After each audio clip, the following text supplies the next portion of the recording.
like when at some point when an organization decides that they want to change their culture or start implementing full function teams, they can't obviously swap out everybody that they have and try to bring in quote unquote the right people.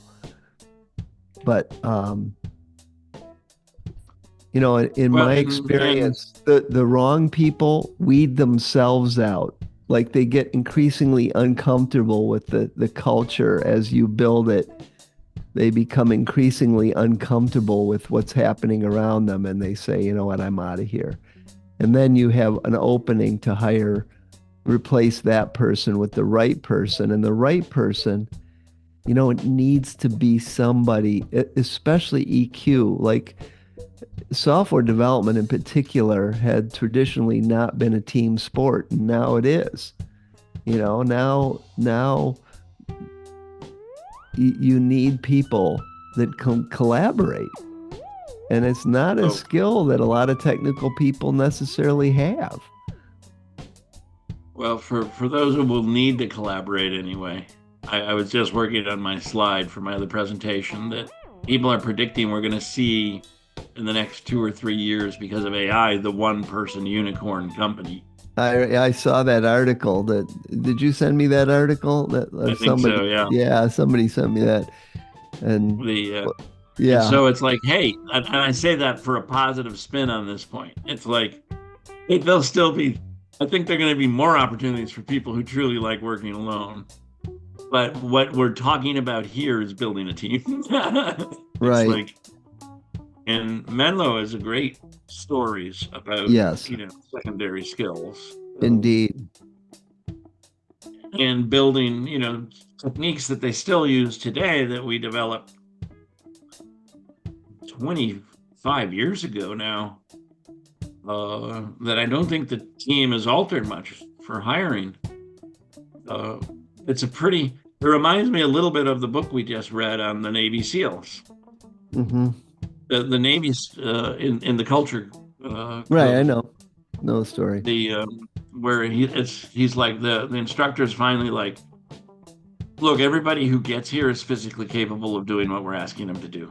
Right, This is not a physical filter, right, exactly. which I'm sure when you're doing it, you don't believe, by the way. Yeah, I'm sure it feels like a freaking physical, right? And maybe there's some people who wash out because they injure themselves. So uh-huh, that's washing out because of IQ in this case, or yeah, what would we call that? Fitness Q. yeah, Uh, he's like, the fitness. They should all be there. You get into this program because you're there. yeah. Uh, Well, we're gonna Can you work as a team? right. The- And I talk a lot about magic because I use the word magic a lot because I don't really have a good characterization of what happens when the what's the phrase, the sum is greater than the parts. Like Mhm. there's something like if you have a group of people that all individually have a certain level of ability and that together they have more than just their combined abilities, that gap between the individual abilities and the sum of their abilities, that's the magic.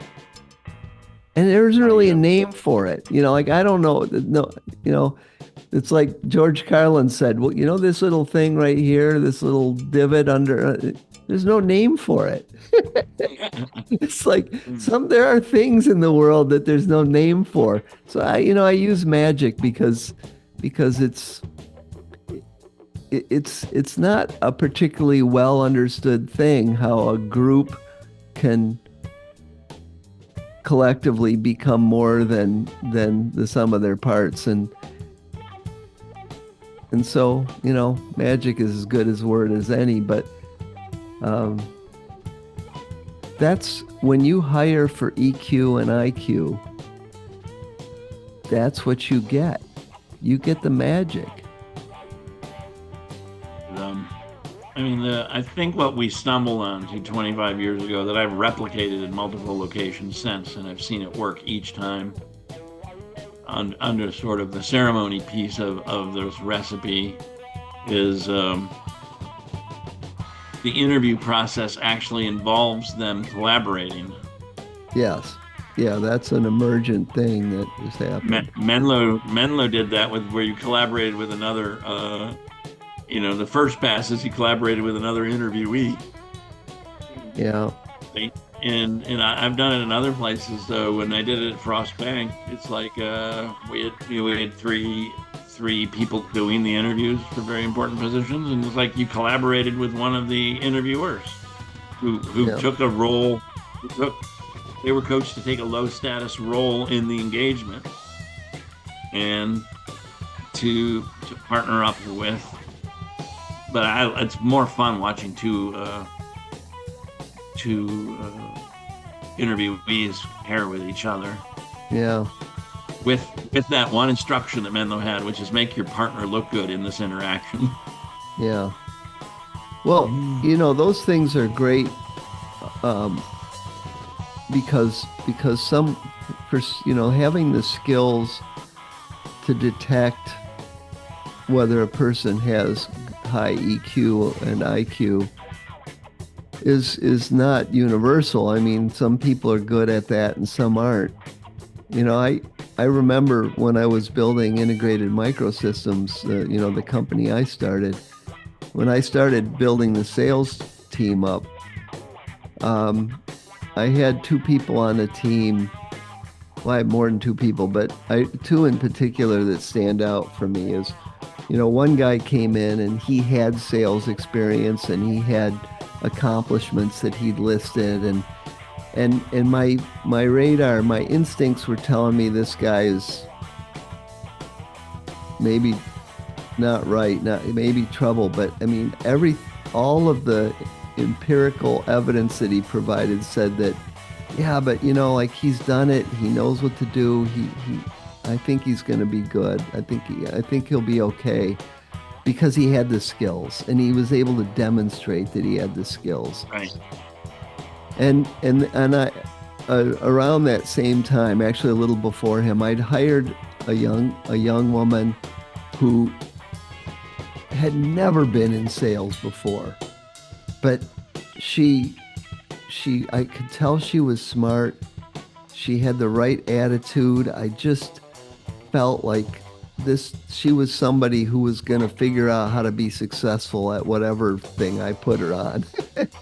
And so I hired her, and she became one of my number one reps, and I ended up firing the other guy. The other guy.